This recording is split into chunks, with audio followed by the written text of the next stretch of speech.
Bam, bam, bam, bam, bam, bam, bam, bam, bam. What's up, YouTube? We're back. We're back again. I need to say something before we even start. This is really important. I am near 700 subscribers on YouTube. You guys, fucking legends. I'm sorry for my English, but fuck, you guys are all legends. Thank you for your continued support. We're actually at 691. It's actually crazy. So thank you all for liking, for subscribing, for sharing. I very much appreciated. You know how we do. I'm so grateful. So if you do enjoy all my videos, do like, subscribe, and all that jazz, like I mentioned before. But this video is a very quick video that I wanted to quickly show. There's been a lot of comments recently in regards to what macros do you use for Survival Hunter. They're asking me like what this macro is, what this macro is, what these macros are, and for a minute I was thinking to myself, there's actually a lot of macros that I use, but really there's only two main macros that you want to use for pretty much all your spells. And I'll go over them. So, and I'll explain why I use them and the importance of using them. But yeah, there's only really two macros, and I'll put them on the screen. I'll edit and all that kind of stuff. I'll put them on the screen when I talk about them, and so you guys can see them. You guys can pause it and whatnot. So again, thank you all. Let's get to the video. Very short, very sweet. And hopefully this will help you guys improve Survival Hunter and push those keys. I heard one of the commenters, Fuji's killing it. He's killing it. Telling me he's timing 13s now, making us Survival Hunters proud. So he's killing it. All right. The main one. So I have two macros here: Kill Command and Raptor Strike and Mongoose Bite. I should really put it on carve as well, but I don't really put it on carve because you're carving after you've already done a Kill Command or a Raptor Strike, and since you're spamming those two, I really don't put it on carve or Serpent Sting or my bombs because they're always already attacking. So what are these?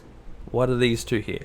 So the main macro that you always want to macro into your Raptor Strike, to your Kill Command, you can do it to like I mentioned, your Serpent Sting, is slash pet attack. So I'll hold it up here. So this macro is my Raptor Strike slash Mongoose Bite. So if I do change to Mongoose Bite, it switches to Mongoose Bite and does that attack. If I switch to Tip of the Spear, it'll go back to Raptor Strike. So pretty much what this is telling me is that you're sending your pet first, and then you're going to cast Raptor Strike at the same time. So why? Why is slash pet attack the most important? So say if you're needing like priority damage on a target, what you do is, like, if there are 3 mobs, you Serpent Sting. You try and Serpent Sting all of them, but because your pet will like attack the first target that you are attacking, it's not going to swap targets when you're saying if you have a Prideful in between a pack, or you have like Inspires of Ascension, you have the squad leader that you need to attack. You have your dots up, but your pet will be hitting something else. So by having pet attack on your, especially the two main ones, Kill Command and Raptor Strike, is always going to be hitting the one that you're hitting. So your pet is always going to be attacking what you want to attack. And that's really the main thing. The main thing is to make sure that your pet is attacking your target and not something that you don't really need to attack it. So as you can see here on this as well, I have slash equip. This is my weapon that I'm using. The reason why I have that, and I'll explain it a bit later in the video. But that's the main one. That is the one that you want to macro to your Kill Command and your Raptor Strike, because they are your primary damage dealing attacks, and you want to make your pet 100% attack your priority target. The pet attack, number one. Second one that you want to do is here I have over Wild Spirits, over Freezing Trap, over Tar Trap. So if we go into here, so you do slash, cast, brackets, add cursor, and then your spell. So the spell is something that you want wherever your mouse is. So if my mouse is around here, I can press Frost Trap, and it's going to throw the Frost Trap or the Tar Trap or your Wild Spirits or any like AoE ability that you have to throw at your mouse. What this does, it lets you not waste like an extra cooldown. So if you don't have this cast at cursor, what would happen is you need to press Wild Spirits, then you'd need to click, and then you'd go through your rotation. So you're delaying the damage that you're actually doing by a second. Or if you're slower and you're like you press Wild Spirits and you're frantically moving, you can delay your damage by more than a second. And delaying your damage by a second is going to let you do less damage overall. And that means you'll be wasting like 1 second of your Wild Spirits, means that's 1 second of the cleave damage that your Wild Spirits can do. And then for traps, it's really good. So if you have a mob over here and you're attacking here, you can just do this, throw your trap behind you and trap it over there while you're actually focusing straight in front of you. These are the two big key things. So you can do that with your flare. So if you're running the Soulforge Embers, you can Tar Trap there, and you can do your flare. I don't have it bound because I don't use it. And then you can have your flare where your mouser is, and you can press flare, and then your Soulforge Embers will start popping off. So if you're playing BM, that's at cursor is 100% what you want to use. Because Soulforge Embers needs your Tar Trap and your flare to proc. Some other things, some other macros that I use. So I have FMD. So FMD, I have a misdirection. So focus misdirection. So pretty much when I'm in a mythic dungeon, if I do /focus here, my focus bar is here. So I don't have to click on the target and then press misdirection. I can click a target that's over here, say, there's no people around. So saying, I'm just gonna jump down. So that's a target here. I can do that, and I can press misdirection. Oh, wait, let me focus my pet actually. I can't type. So if I'm targeting this, I can do /misdirection. Well, my misdirection macro, and it's going to do to my focus. So that's always a good one, especially when you have Wild Spirits and you have 2 charges of your bomb. You definitely want to do that, so all the aggro goes on to your tank in the group. Or if you really want to troll someone, you focus them, and if you're in raid, and you focus them, and then you go through your damage. I generally say not to. The other one is this one's for solo content. It's pretty much the same, but it's /cast at pet macro.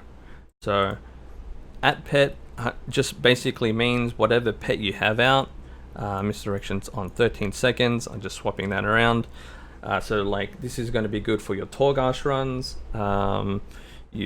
If there's a big group like in the middle of the room and you want to burst them down, of course you don't want the aggro on you. You do your your macro to your pet macro. It'll cast misdirection, and you just go forward for it. So that's really much it. That's all the macros really. It looks like I have a lot, but that's all. So /pet attack, at cursor, and your misdirection macros are always good. If you PvP, if you PvP, you'll want this macro here.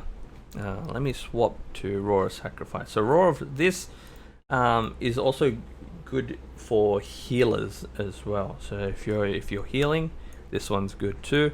Pretty much, it's if your mouse is over a raid frame, or a person that is in your raid, what you can do is you can mouse over the target.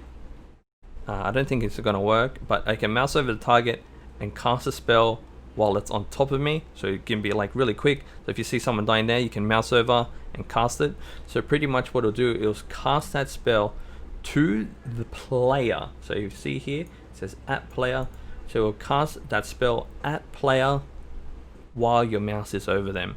If your mouse is not over them, it's going to cast it on you, a self cast. So this is really good for PvP if you're using I don't want to save that. So if you're using Roar of Sacrifice, if you're doing mending bandage, and all that kind of stuff, it's really good, and it's really good for healing as well. Those are the macros. Again, nothing too much, nothing too small. Actually, you know what I'll do is I'm going to add this into here. So a few people were asking for my UI setup, so and just to show what my UI setup and all the add-ons. So these frames here are shadowed unit frames. I use shadowed unit frames. I don't use LVUI because I've always used shadowed unit frames and I like the simplicity. It's just really nice and clean in the middle. The unit frames that are in the middle, that you usually see in the middle, let me see if I can add someone to the group. Let me just add Tron just very quickly. Let me add Tron. So see how they've popped up here? These are your standard interface, raid profile, your use raid style party frame. So even if you're not in a raid, you can use your raid style frames as your party, which is really good, which I like to keep it in the middle. Just so I know if someone's dying, you can try and help them and whatnot. Usually I'm using more for a healer kind of thing, but these are the standard Blizzard unit frames. Something else that I use, of course, these things there in the middle, they're called weak auras. My weak auras are down below. I put them in the channel description as well, so they're all pretty much they're all pretty much down below. So if you want my UI, it's just search AkesTV on wago.io or click the link down below. The only other thing, and then the most important thing that I use is Plater. Plater is the one that tracks my debuffs on the target. Generally, I don't really look at them because I'm tracking all my weak auras and my dot damage through. I'm tracking them through weak auras, but it gives it a nice squarish look. Has the the timers of all your debuffs on top. I like it generally a lot, and you can customize it, but I just like the nice squarish look for there, which matches the shadowed unit frames. And that's it. That's all I really use. I like to keep everything simplistic. Weak auras track pretty much everything that I want, so cooldowns of my spells, and yeah, that's all. So I'll get this up. Again, thank you all for your constant support. If you have any questions about anything, always, again, drop a comment below. And if you do like the content, like, subscribe, and do all that kind of stuff that you're already doing. Appreciate it. You guys are all legends. And I'll catch you guys next time. Peace! More Mythic rating coming up soon too. I can't wait. Oh yeah, baby.